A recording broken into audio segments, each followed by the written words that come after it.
Today on the Platinum Patrol, we have a 3v3 of the RathFr clan with RathFr Raws playing as Terran, and the King Hanj and the Dreadman playing as Protoss. Opposing them will be Quaz, C, calling him C, and this guy named Musty Bucket. So we'll have to see how the RathFr clan does. I have no idea what this is about. Doesn't make much sense to me. Musty Bucket's making a supply depot. That's fascinating. Never seen that before. Dreadman's making a pylon. King Hanj's pylon's finished. And Ross is making his supply depot. Truly fascinating. Workers moving out. That's a forge. Alright, so one player is going to cannon rush here. So our proxy? No. There's Zerglings? No. So, based on the fact there's only one cheese coming, they'll probably be able to hold this pretty easily. Might annoy one player, but the team game cheeses are much more effective when all the players are in on it. Zerg's getting a hatchery.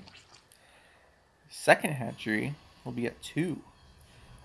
And it appears that this probe, with Dreadman turned around, looks like this has been pinged. The RathFr clan did scout this, and now it is stopped. Especially because the probe's stuck. That was probably the least effective cannon rush I've seen. Cybernetics core going up from King Hanj. Dreadman getting his Cybernetics core. Terran player looks like he might be going for a expansion. Makes sense, he's got a lot of money.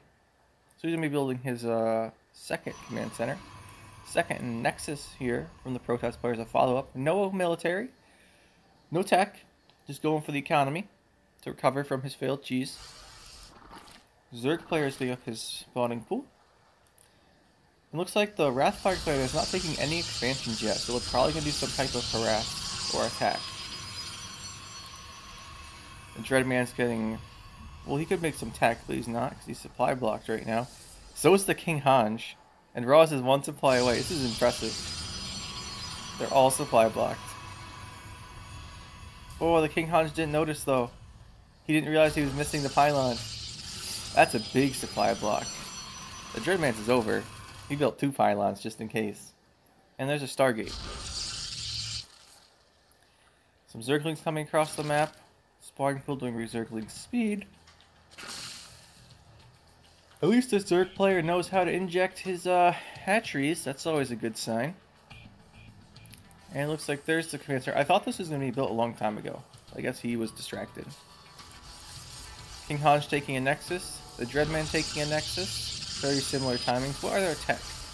King Hanj is 4 gateways. He's probably going for a ground-based army. Dreadman's making his Stargate still. We'll have to see what he makes out of it. And there's 6 Zerglings running around. Speed should be done pretty soon. Ross is getting stim. C is getting stim. The Protoss ground weapons coming up from the blue player here. From his forge, might as well use it. Not a bad idea. Some cannon, defensive cannon, since you have the forge, why not? And this Reaper looks like it's doing some harassment to Zerglings. They will die. The Dreadman brings 2 Adepts in to try and help out. They take out the Zerglings, but that's about it. Probably scout his opponents with them. The Roach Ward coming up now. These 3 drones could be sniped off here, but looks like he's not paying attention. Or he has a bigger target in mind. This shades the Protoss base. There's cannons there though. Only 1 Adept makes it in. He gets one probe. It's not great. What's the follow-up? So he's making an Oracle from his Stargate. Looks like Ross is getting another base. Landing his back base. Getting siege tanks. And so far, the game appears to be fairly even. Although the RathFr team is behind on supply. Some Marines coming across the map. More cannons being built. This is great so far. It's gotta be nice to be the Dreadman though, because all these bases are pretty protected in the back. The Ross's bases have to take up here in the front are golds. Well, I guess he could share his teammates' bases if he wanted to. And there's 3 more over here they could take. It appears the Oracle's moving out now. The Dreadman builds a pylon here, see if these rocks get broken. Those are a destroyed carrier. It's pretty big. It's cool. So Oracle flies in, the Queen's driving away. We'll have to see what it gets done. There's a Queen here, he flies by that one. The Queen in the main base, we'll have to see if he gets any...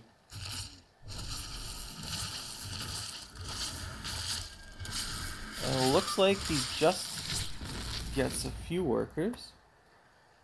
Bringing the drone losses up to 16. This is the second Oracle that went in. The first one did a lot of damage too. Together that's a lot of drone kills. But there appears to be a double drop now coming into the King Hanja's base. He has some stalkers ready. Blink's not done yet, so it'll be harder to catch this drop. We'll have to see where it goes. There's also some Zerglings coming out at the same time. So the drop flies in. It's going to go into King Hanja's expansion.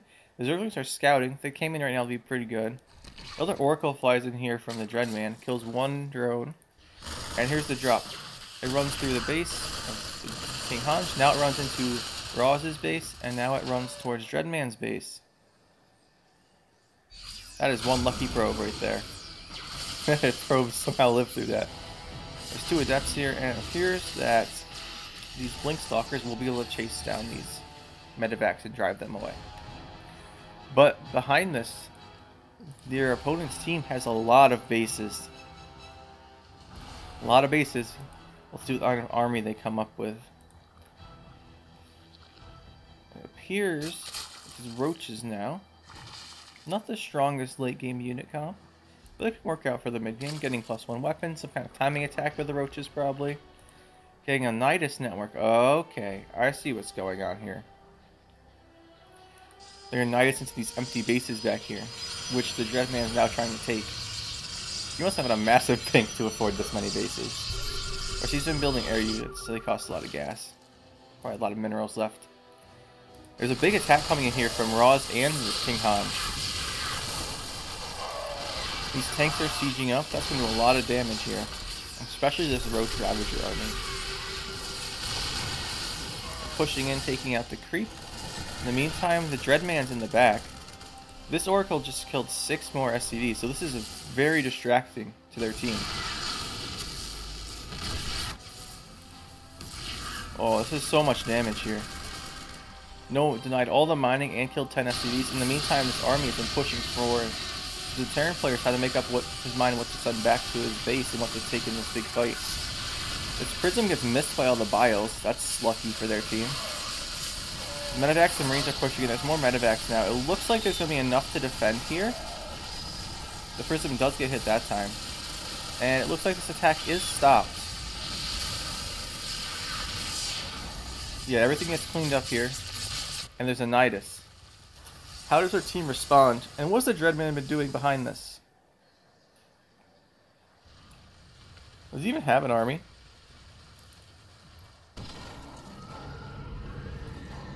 Oh, there's some Void Rays.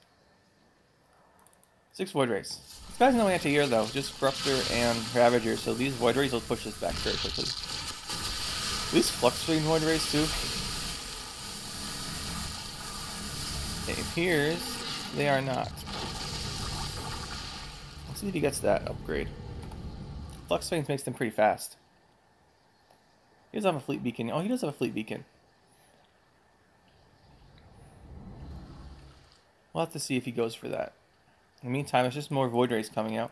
Obviously, in the late game, carriers tend to do better than Void Rays. But the Void Rays can be a more mid-game type unit like this. And if you get the Flux Rays, they can actually fly really fast and do a lot of harassment damage. We'll have to see if he goes for that. He's been harassing a lot this game, while as other players are focusing on the frontal fights. It's probably a planetary or an expansion base. We'll have to see. Maybe he goes over here.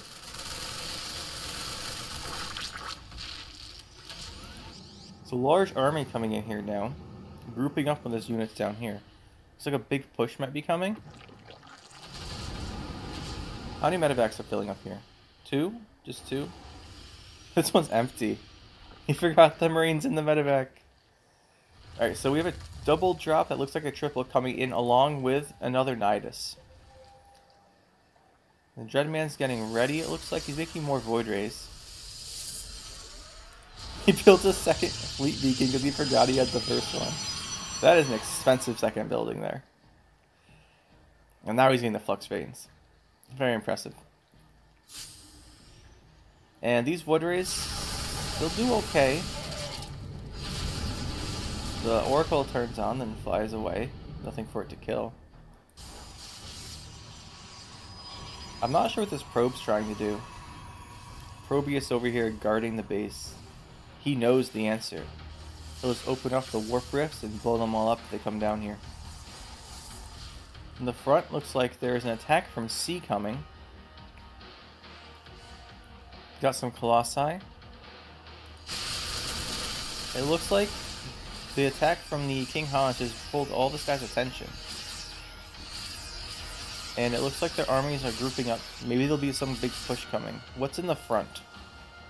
So Roz has a couple tanks, some Marines, some Marauders. How are the upgrades doing for all these players? It appears that they're doing okay. The Dreadman has only level 1 air weapons and Flux Vanes. Apparently he's going for Mass Void Ray Flux Vanes. The King Han's Storm isn't done yet. How many Templars does he have? He's got a good number of Templars, so he's going to want those. The enemy dude here. So here comes a big attack.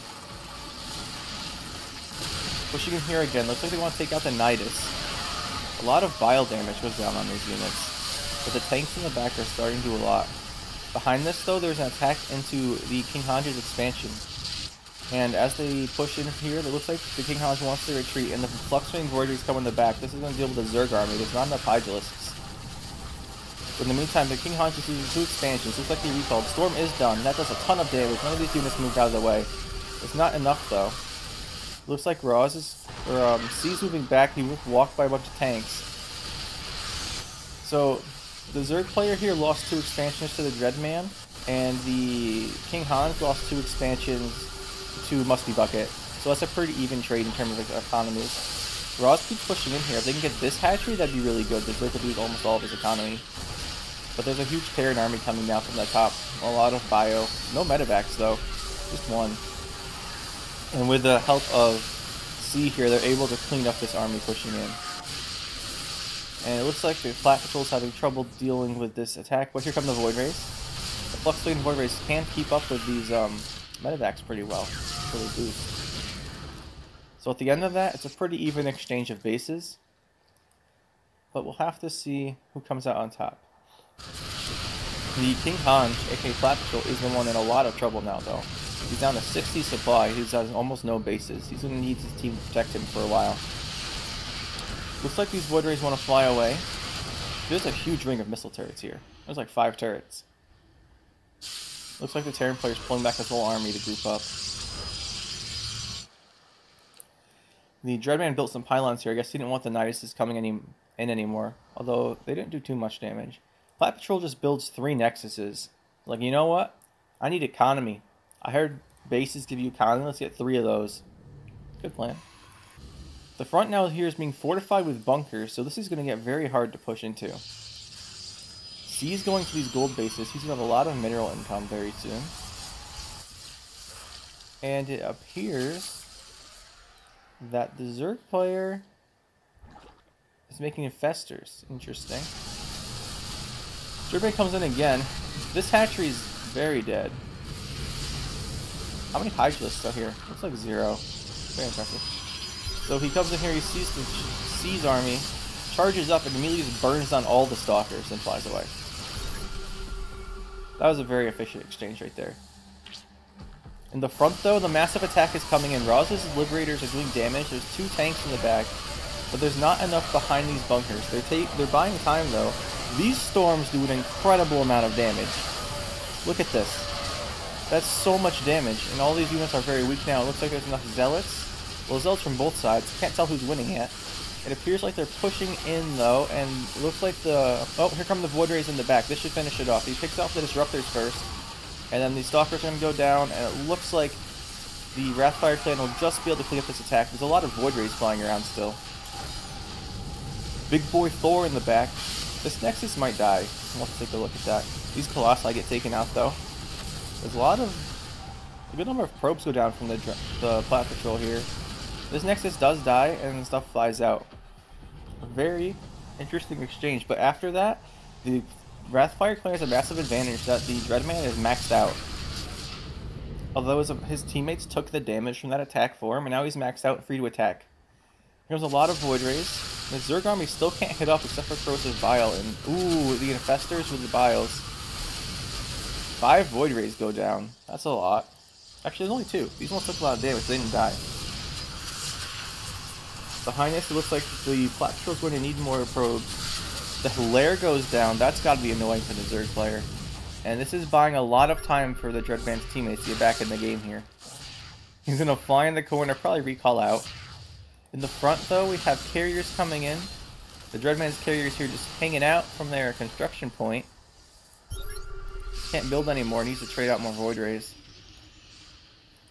The Terran player is getting his bases. He has a lot of mineral income. The Dreadman didn't actually recall, he's just here beaming down stuff. He's okay losing the Void Rays here because he needs to replace them with carriers in one, it looks like. The level 3 air weapons are almost done. That'll be really nice for these carriers that are being produced. This one almost died to some stalkers walking by it. He comes into this space now. These stalkers don't do very well against charge of Void Rays. Cancel the charge up so they move faster, then he flies back in the corner. There's so much of the Terran's army here just guarding 4 Void Rays. And we have the Dreadman's workers sent to sacrifice actually kill a siege tank. That is hilarious. This probe killed a siege tank. Ha! That's great. In the meantime, the King Hanj moves in here, and we have the Zealot fight. See if there's enough warpins for the defense here. It appears that his warpins are probably come off cooldown. There they go. So he's warping in. This prism's still full. Might want to let those units out. This attack's doing a lot of damage. These Marine is not enough. I just saw a Bile fly out of nowhere. Here's the Zerg army engaging Raws. These Corrosive Biles, along with the Infestors, are doing so much damage. And all the Marines die, but there's so many tanks. Oh, here we go. The classic Protoss Death Ball. Like 10 carriers just walking to this guy's base next. He's going to start building a fleet beacon for his own carriers. This is a very interesting spot to build your fleet beacon, as there's Zealots right here. And these carriers, what do they got for upgrades? What's the RathFr clan have? Level 3 weapons and 1 armor. So these carriers do a ton of damage. And they're flying in here. This Protoss base is dead. And I'm not sure the Terrans and his teammates can hold this. He's got the Thors and Marines, but he doesn't have quite enough, it looks like. He's going to need his team to join up with him. These carriers are just destroying everything. This is how most of the games end. Just someone going mass carriers or something. Mass carriers, mass battlecruisers, and A-moving. Alright, so there's going to be a lot of interceptors going down here. But it looks like... Does this guy have any upgrades? The red Terran player? He has no upgrades on his Thors. Yeah, the Thor rides very fast. These carriers are pretty fragile since they're lacking any shielding and only have 1 level of armor upgrades. But it looks like the rest of the clans moving in the back. Raws and the King Hanj, mostly the Raws in this case, are decimating the Zerg army. The new layers being built down here, that's going to get taken out. There's 15 carriers in this guy's base. Yeah, and he's gone. C's gone. He's like, I got nothing. 3 Artosis pylons got taken out and no buildings can work anymore. It looks like this guy's done too. His base is going down and there's just the red Terran left. And it looks like the RathFr clan has taken this game.